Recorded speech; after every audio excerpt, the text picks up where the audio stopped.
Hello, welcome back to the channel. Today we are going over a diorite slash andesite farm. If you don't remember, I built this farm that you can see behind me with a little bit of altercations in my Create Mod series that you can check out. I think it was episode 39 maybe. And I needed this just because I needed like 10,000 or 20,000 more andesite than I had. If you can't tell, it is obnoxiously complicated. It is pretty small, but it is complicated and it isn't as fast as it can be, which is why we have the other two. These other two are basically the same design with a different premise for feeding these mechanical crafters to make diorite.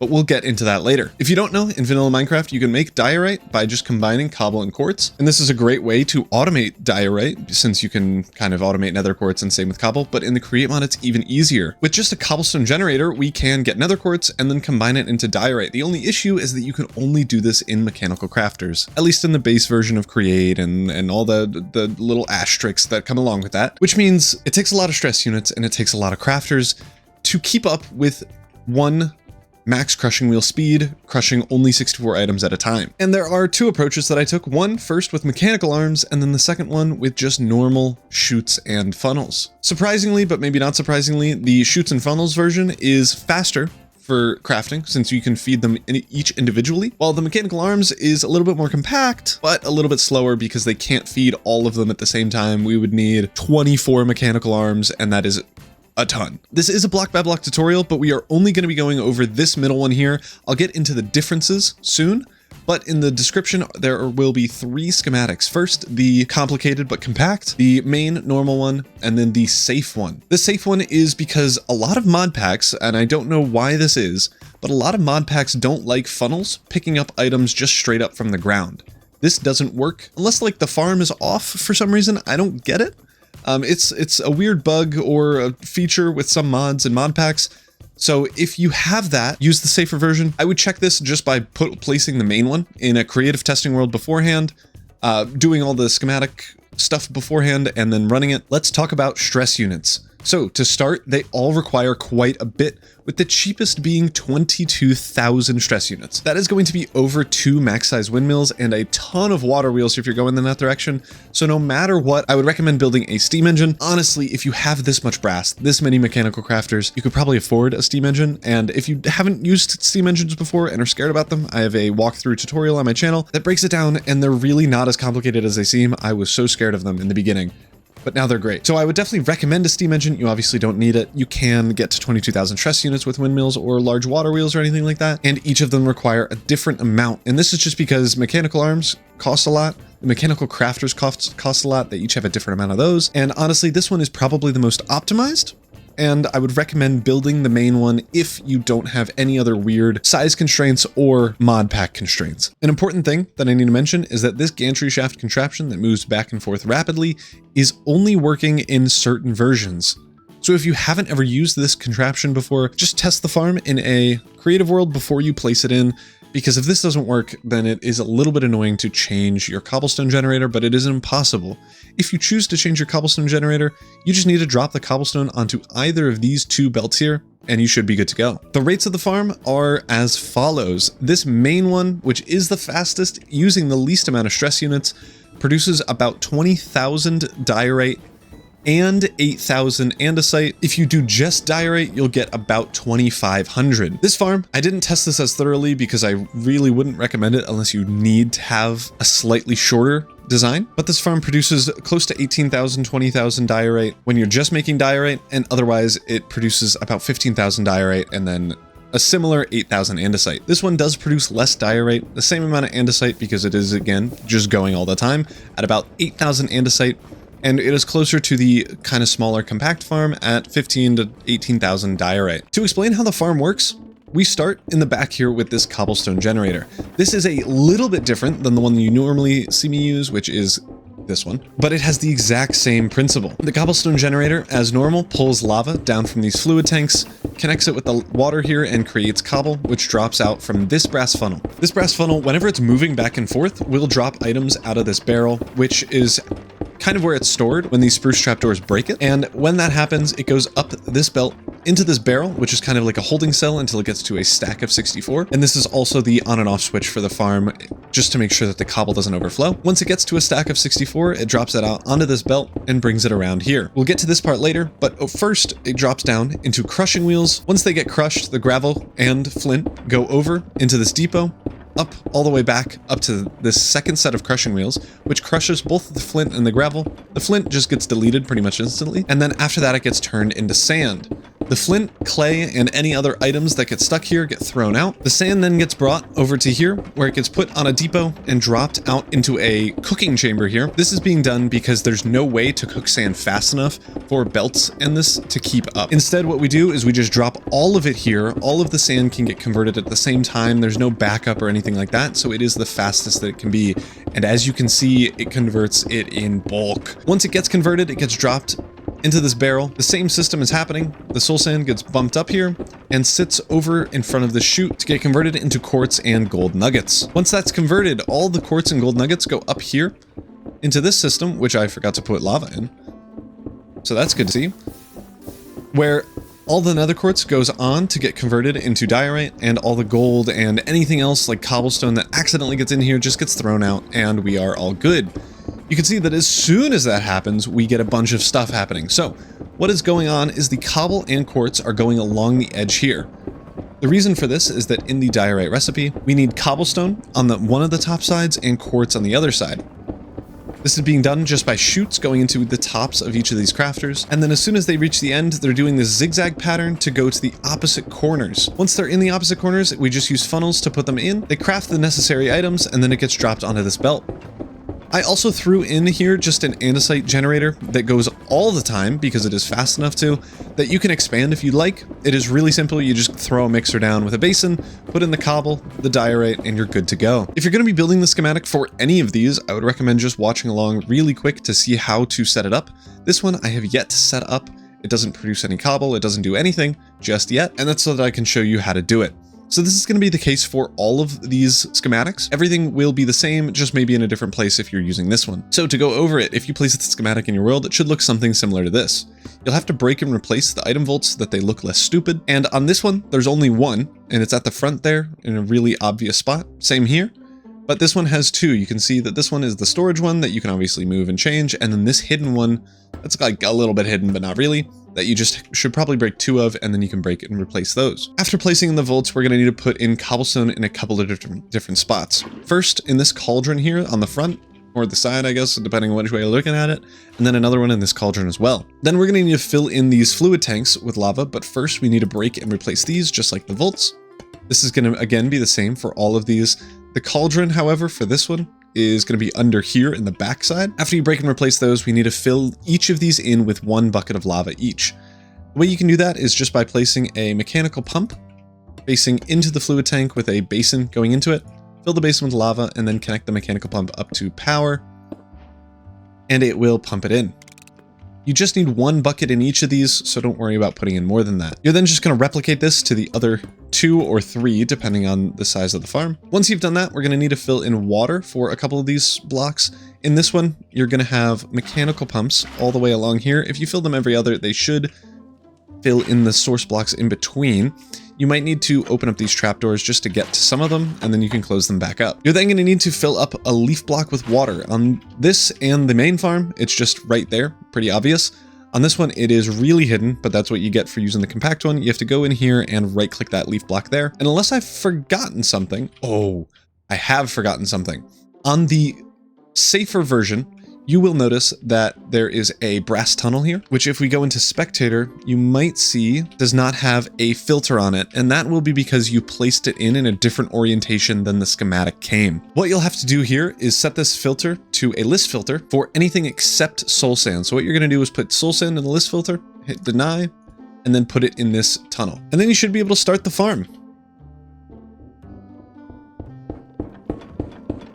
And you should see that everything's working. I would just verify it with the part, like literally just before this, that I explain exactly how everything works and how it should look. A very important thing to check, because this will kind of make or break the farm, is that you need to have both fans pushing either blue, like water air, or the soul sand air over to the right. And that's towards the crushing wheel side of the farm. If that is not happening, you have to come over here to fix it. These 4 blocks are going to be the main focal point here. and it's honestly probably just these 3 that you need to worry about. If that is the case, where you have either both of these or only one of these going in the right direction, you'll need to just alter this, and honestly, there isn't really a good way to do it, other than just trial and error. A couple things to keep in mind is that doing this will reverse the bottom one. So if you only have the bottom one broken, you can just follow my steps, and you have 2 gearboxes here, a cogwheel, and a gearbox. And this is just happening because the create mod's rotational and there's nothing that you can really do. If the top one is going backwards, you should just be able to replace these 2 gear shifts or the encased chain drive in the gear shift with 2 encased chain drives that are connected, and it will start blowing. Obviously for me it's pulling because it was already going the right way before. So if we reverse that, those should be all good, and then you should see nether quartz coming up into this area. I think that is everything out of the way. So now we can get started on the block by block tutorial. We are just building this one because, first of all, it is the easiest to build, I think. There's no chance we're doing that one. And it's the most reasonable. I mean, it's the easiest to follow along, and it's the easiest for me to make, and it is the one I would recommend. If you want to, you can obviously remove the andesite generation or expand it. It super doesn't matter. The only thing to worry about is to just move this depot back to here, and you honestly don't even need to do that. It'll just have a stack of cobble laying right there, which is fine. All the ingredients for this farm specifically will be in the description down below, but let's get started. First, let's set up the area. We're going to need a 12 across by 8 deep by 5 blocks tall area to build in. I would recommend a little bit bigger because it might get a little bit cramped, but then we can get started. I'm going to build it as this part is the front. So I'm going to reference every part as front left, front right, back left is going to be over there, and back right over there. So that's just going to be the orientation that I'm building it in, but I will try to clarify everything as we go along. We're going to start with the crafting part of the farm, but first we need to set up the belts necessary for it. So we're going to go to the front right-hand side and place in our first shaft, skip a block, and then another shaft here. This is going to be used to connect all 4 belts together eventually. And then we're going to skip 4 blocks and place in our final shaft there. So that's 1, 2, 3, 4, and then the shaft on the 5th block. After that, we're just placing in a depot, then we can connect this belt together. On this other side here, we're connecting a shaft again to the kind of middle one that we placed in earlier. We can connect that just all the way across for 4 blocks total, where we can then put in a shaft in line with this one there. And then we can put in another shaft, one before this one here, and that's because the quartz is not going to be used for the andesite crafting. If you're not doing the andesite crafting, you can just scooch all of this back 1 block, but I'm going to set it up with the andesite crafting. And you can always turn off, I built that one too far over, and you can always turn off andesite crafting with just a clutch and a lever if you wanted to. Now in the middle here, this is going to be our diorite drop out zone. So this can go for however long you'd like. If you'd like to send this off to your main storage system, you can do that. But I am building this up to the second to last block on the front left-hand side like this, and it should go 2 past the end of the cobblestone belt here. Now we can get in our mechanical crafters. We're going to have 6 sets of them in total, and we're going to start off at the end of the belt on the right side. We're going to place a crafter facing downwards into that block. If you just place right-click onto the belt, it should be already facing down, which is what we want. It should go up to the end of this belt here, not including the depot, and you should have 6 of them in total. 1, 2, 3, 4, 5, 6. We're then going to place in 6 more crafters into the sides of each of these. When you place them in, if you right-click the mechanical crafter, the arrow should already be pointing there. Then we're going to do the 2 top ones and just place them facing downwards. Just right-clicking on the block should have them pointing downwards by default. Now we have to get in all of the items into these, so we're just going to shift-click funnels on so that they're already pointing inwards. You should have 6 on this side, the same thing on the other side. And then we're going to put depots on the top. Should have 12 in total. And you should have something that looks like this. The ends is where it gets a little bit more complicated, but it's still not too bad. We're going to place a chute here and another one here so that they are not in line. And then we're going to right-click on the side of the chute to make a diagonal one. And then we're going to do that one more time, and it should line up with this row of chutes going down like this. We're going to do the same thing for the other chute, but going the other direction. So right-click on the sides twice, and it should line up with this set of chutes with a 1 block gap in the middle. Now we have to put a slab on top of this chute here, and that is so that if you accidentally throw an item on top, it won't just drop down onto the belt. We don't want that because if something that isn't cobblestone gets on this belt, we will mechanical craft something that isn't diorite, and it'll spit out all the ingredients either onto the floor, maybe back onto the belt, and then it's a little bit of an issue. The final part of the crafting system is these 2 belts on top. We're going to place our ending depots on top of each of these chutes that we just built that are the diagonal ones. And then on either sides of the depots here, we're going to build a shaft, go all the way to the end, and just place a shaft on the other side of these chutes for now. We can then connect both of these shafts with belts, and you should have a system that is belts on top, going all the way down to chutes that crisscross and then come back to the front. Then you're going to grab just a belt block and right click the front of these belts twice to make sure they are 2 blocks hanging over the edge of the chutes. For this first belt here, we're going to place a shaft kind of perpendicular to it, and then another one right next to it, connect those 2 with a belt. And then we're going to do another perpendicular shaft and then go all the way to the end of the mechanical crafters, go to the right 1 block so that you're at the second to last mechanical crafter. And then you're going to connect that with a belt. Over on the left-hand side, we're going to get in our crushing wheel system. We're going to come over to this 2-wide belt and place a brass funnel coming out of the belt. And this is where we're going to place in our crushing wheels. So we're going to place one directly underneath the belt. We can put a gearbox on the front side of it, a cogwheel connected to the gearbox, and then another gearbox here with the crushing wheel on the other side. You should have the brass funnel dropping straight in the center of those 2.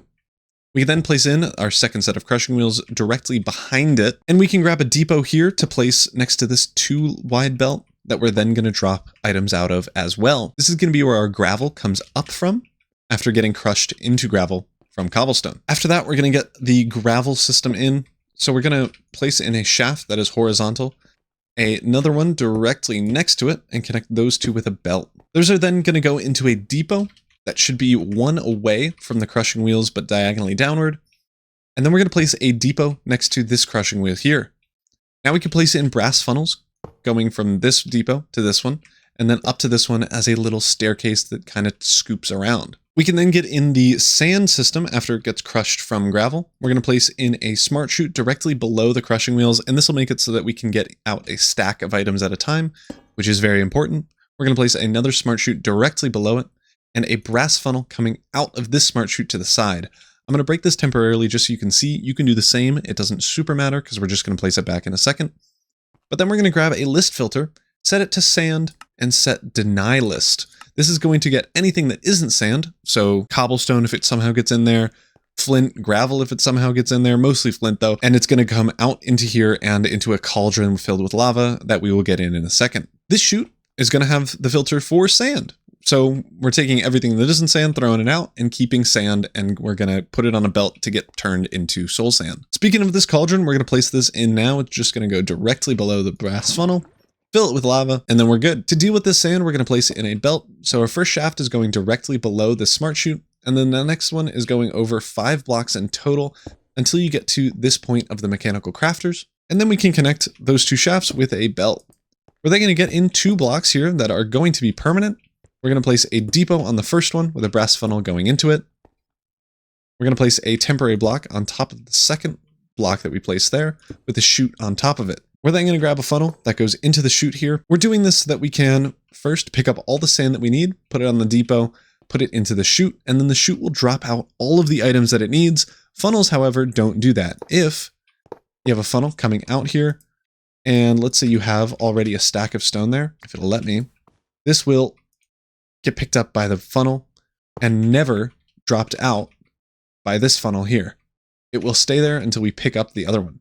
That does not happen with a chute, which is what we're using. And this area is going to be used to create soul sand. So we're going to place a temporary block there and just place our soul campfire right there. We'll have a fan here that blows the soul juices onto the sand, and that'll convert it into soul sand. For the collection system of the soul sand, we're going to come right over here and place in a barrel that is in between this like little hole block and the funnels over here.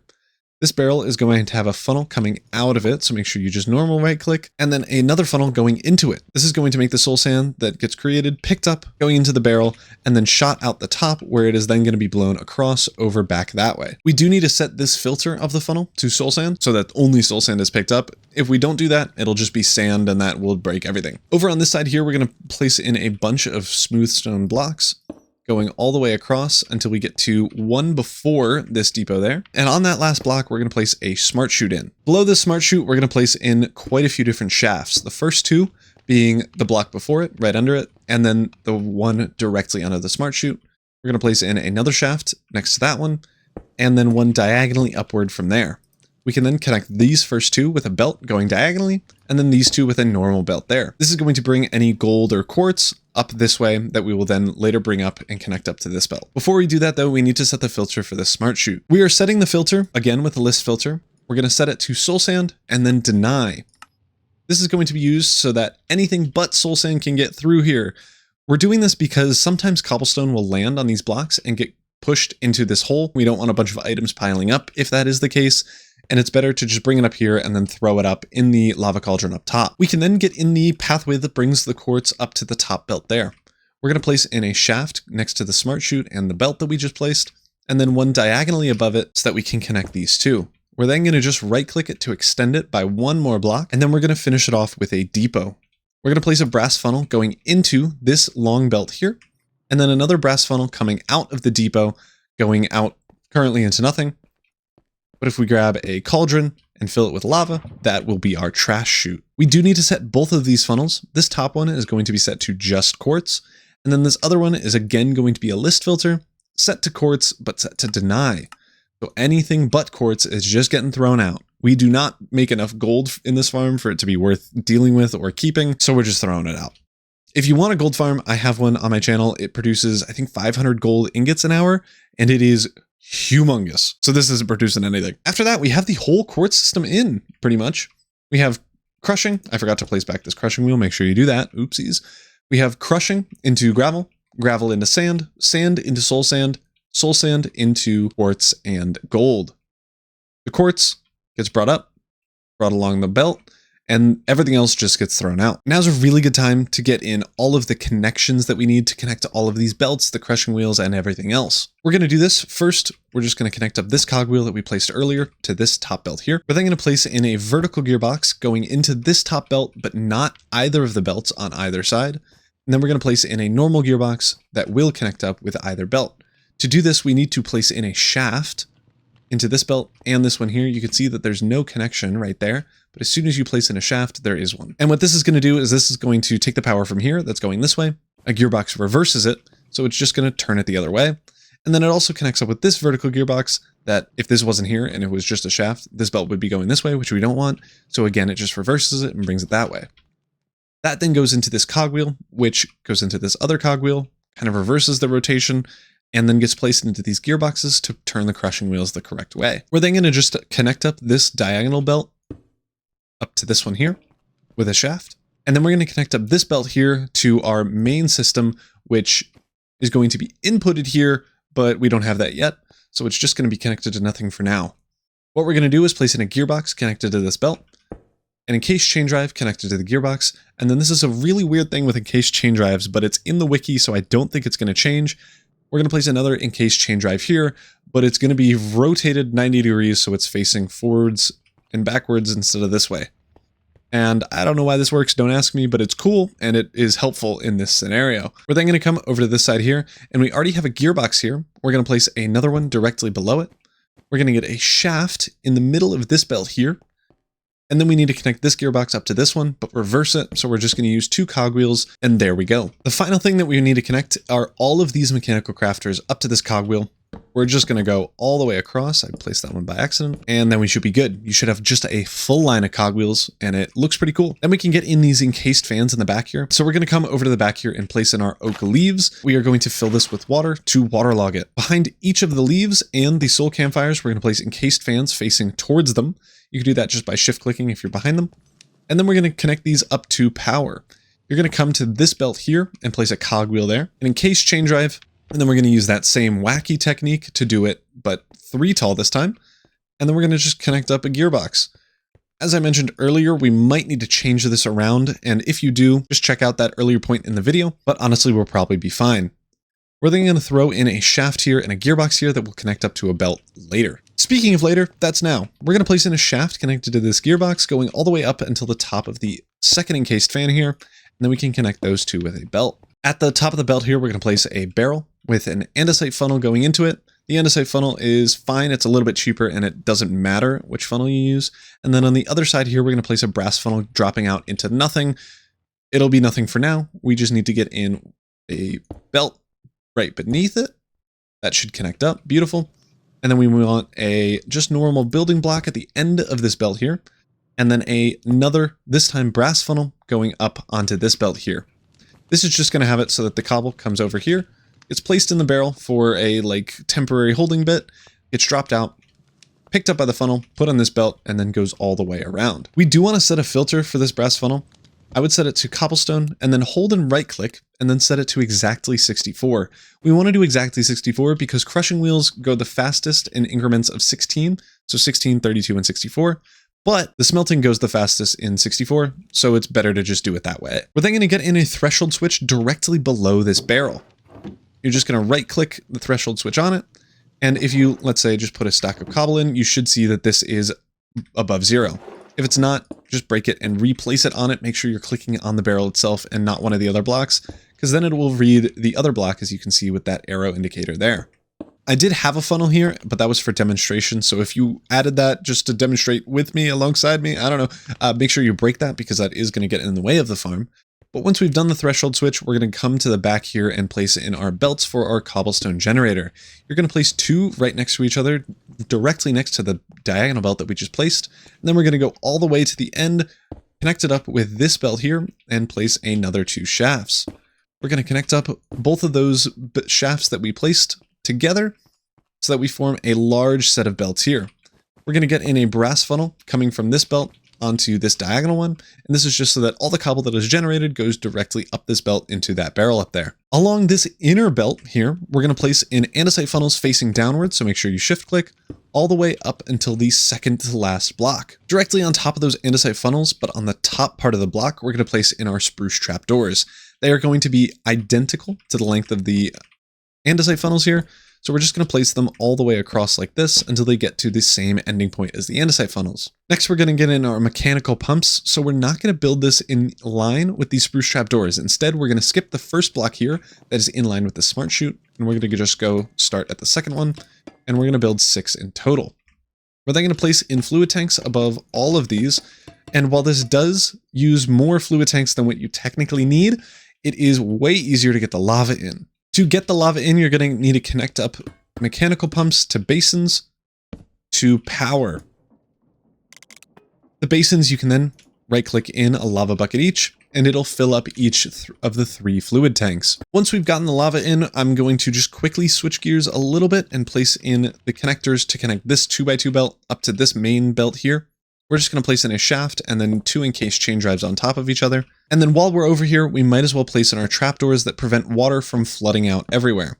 These trapdoors, we can just flick up then, and now we have a pretty good space to walk around in the middle here, which might help with troubleshooting later on. We're then going to continue with the trapdoors on this side here. We're not going to fill in the front just yet, because instead we need to get in our gantry shaft contraption. To do this, we're going to place in 2 gantry shafts here, one that lines up with this final bit of the farm here, and then one just to the right. Then we're going to shift right click another gantry shaft connected to this one. If you don't shift right click it, it'll be connected. You don't want it connected. You need them to have this little gap here because that means they reverse rotations. I don't know how it works, but it do. So that's what we're doing. And then we're going to place another gantry shaft there that connects both of these 2x2 gantry shafts together. Below this gantry shaft here, we're going to place 1 gantry carriage, and that'll be on the end left-hand side.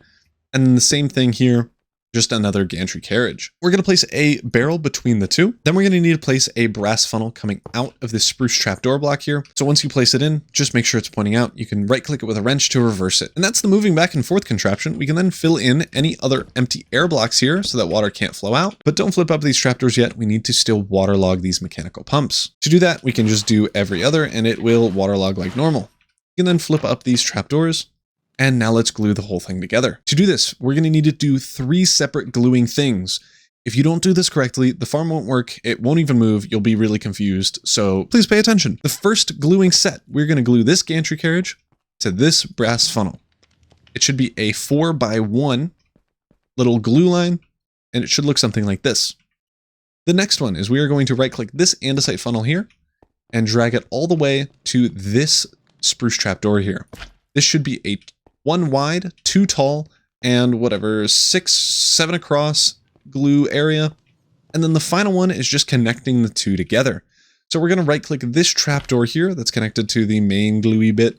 And then we're going to come all the way over here to this brass funnel, right click it to glue it together, and we should be good. You should see 3 separate kind of glue bits. And if you do, and they look like this, they're not connected to any other blocks, they're not being all weird, then you're probably good. We're going to now need to connect this gantry shaft up to power. We're going to do that by connecting up to a rotation speed controller because it does need to run at a specific RPM. The direction of this rotation speed controller shouldn't matter since it's just powering these two things, but we're going to set the speed to 170. Over to the left side of this rotation speed controller, we're going to place it in a clutch. This will turn it on and off if this barrel overfills. Then we're going to place it in a gearbox. Right next to the gearbox, make sure you place a shaft inside of this belt here. So you should have a shaft going through, and this will just power the gearbox through the movement of the belt. Now is a good time to get in the redstone links that actually connects this threshold switch to this clutch. We're going to place one on top of the clutch here. We need to right click it with a wrench to set it to receive mode. You should have this little satellite dish thing there. And we're going to set the filter to diorite in blue and gantry shaft in the red. If you're using this farm in your world, make sure you don't have this combination. And if you do, just switch it so that it's something unique. I think the range on these redstone links are 128 blocks. I think it's the same as the random tick range, but it's for the redstone link specifically and not your player. We're then going to place in our second redstone link directly on top of the threshold switch here. And we're going to set it to the same frequency as this one. So at least for me, diorite in the blue and a gantry shaft in the red. Something I forgot about is that we need to connect up these mechanical pumps to power as well. We're going to do that over here where there's spruce trapdoors, so we're going to remove that. But we need to first place a rotation speed controller, a cogwheel on top, and set this to 8 RPM. Again, the direction does not matter. We're then going to place a vertical gearbox directly connected to this large cogwheel, and then we're just going to break and replace the spruce trapdoor and replace it with a normal cogwheel.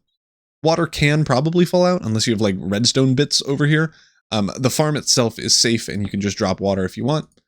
Or you could break and replace it quickly so that you aren't swimming around in liquids. Once we've set that up, we can then set up our final rotation speed controller. This one is going to be our on and off switch and main speed bit of the farm.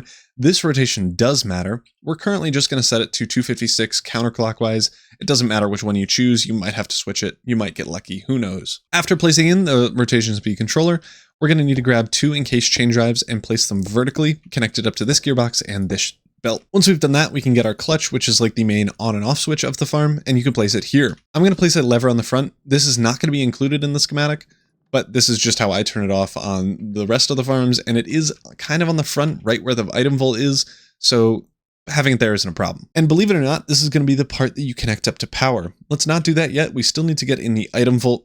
Obviously, you don't need to do an item vault. This is just for our like temporary storage, just for the tutorial.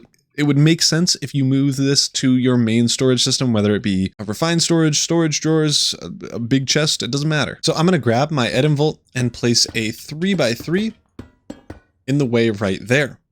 On the backside, we're going to place an andesite funnel coming from the belt, going into the item vault. And now this final part is optional. This is going to be the andesite crafting, which is just going to be a basin with a mechanical mixer. And we're just going to put this into the same item vault there. For anyone that doesn't want to do this, just skip to the next chapter. We're going to place in 2 shafts here, connect these up with a belt, and place a andesite funnel going into the item vault. We're going to place a basin right there with a andesite funnel on one side and the other side here with a mechanical mixer on top of it. And then we're going to place a shaft inside of this belt here, a vertical gearbox, and then a cogwheel that connects up to the mechanical mixer. And that's it. Now I think it's time to connect this thing up to power. I wouldn't suggest that it's going to work right away because there's definitely something I did wrong. It doesn't matter what RPM you connect it to. As long as you have enough stress units, it will automatically speed up all the belts and stuff, which is kind of why this rotation speed controller is here. To turn on the farm, once you've connected it to power, just flick this clutch and a bunch of things should start going. As you can see, I have this backwards and I've forgotten to connect up parts of the farm, which is good. I guess we can go through the troubleshooting together. First things first, these belts and these crushing wheels are going backwards along with anything else that is powered, which means this rotation speed controller is backwards. So if reversing that, reverses all the belts and everything seems to be going the correct direction. The next thing is that I just totally didn't connect up this belt this like bottom belt system to anything. It turns out I just forgot a shaft in this area here. You should see right here an encased chain drive directly behind the clutch that is going the direction we want. We just need to connect these two with a shaft. After that, you should see everything start working and connected up. And you should see cobblestone being generated here, coming up into this barrel. This barrel should drop out a stack at a time, and each time that does, it should drop over into the crushing wheels. The crushing wheels, you should see first cobblestone going in, and then quickly after, gravel coming out. The gravel should then drop out, throw out any of the garbage, and the sand come over here to get turned into soul sand. You can see that I have it so that this bottom one is pulling, and that is an easy fix. We're just going to fix that right now. You just have to break those two blocks. I think we need to... I don't remember. It looks like this top fan is still working. Beautiful. And then we just need to place down a cogwheel, a gearbox, and then it will be pushing. Now it's going to create soul sand, which is what we want. I would just wait here to verify that it does. And then if you can, squeeze in here and make sure that soul sand is coming up out of this brass funnel. As you can see, this barrel has soul sand in it, and it just ran away. I just need to catch it in the act. You can see that we do have soul sand down at the end of the bit there, which means this brass funnel is working. I just want to see it working. There we go. It should like pop out, get pushed over by the fan, and go over by that chute. Then if we could see, it's kind of hard to, but we should see through here a bunch of gold and quartz come in on this belt in a second here. You can see it very, very briefly. It is really fast, but if you go up to the top here, you should see quartz up the top, and then any gold get thrown out. And you should see a bunch of mechanical crafters moving, making noise, and creating diorite for us. This does take a couple seconds to speed up, but once it gets up to full speed, which you can see it looks like it already is, and it looks like we're going good. And this should be just the perfect amount of mechanical crafters for this to work at full speed without being too slow. A thing to look for that I ran into, and I don't know how common it is, but if it's backing up like a crazy amount and you can't tell why, go through all of the mechanical crafters and see if any are not making any items. I saw this happen when one of the mechanical crafters glitched out and I needed to replace it, and I didn't replace it properly, and even though they are all pointed to the correct direction, it got stuck for some reason. So if they're not filling up, just make sure they are continuously moving and working, which it actually looks like they are. Yes. And that is the final ones. They are all working. It is a little bit hard to check that, but I would try your best if the quartz is backing up quite a bit. Like if it's backing up to here, it should not get there. So if that's happening, it's likely that one of the mechanical crafters just isn't working, and you might just need to replace them. If you do that, I would break the chutes first because they'll just keep dropping items. And with that, the farm is done. In that short little description, I don't think I cut out any of it. We're at 700 diorite and 250 andesite. If you're not using the andesite, you'll probably be closer to 800 diorite by this point, because I think it's a 1-to-2 conversion. Anyway, that is going to be the farm in its entirety. I hope you all enjoyed this tutorial. It was a little bit of a long one, but this is a crazy good farm in a kind of compact space, and it is at least a little bit easy to build compared to my other ones, and especially compared to this one. This one would have been a monstrosity to try to make a tutorial about. But that's all. Thank you all so much for watching. If you're new to the channel, consider subscribing. I always appreciate it, and you never know, maybe you like my content eventually. All right, thank you again. I will see you all next time. Peace.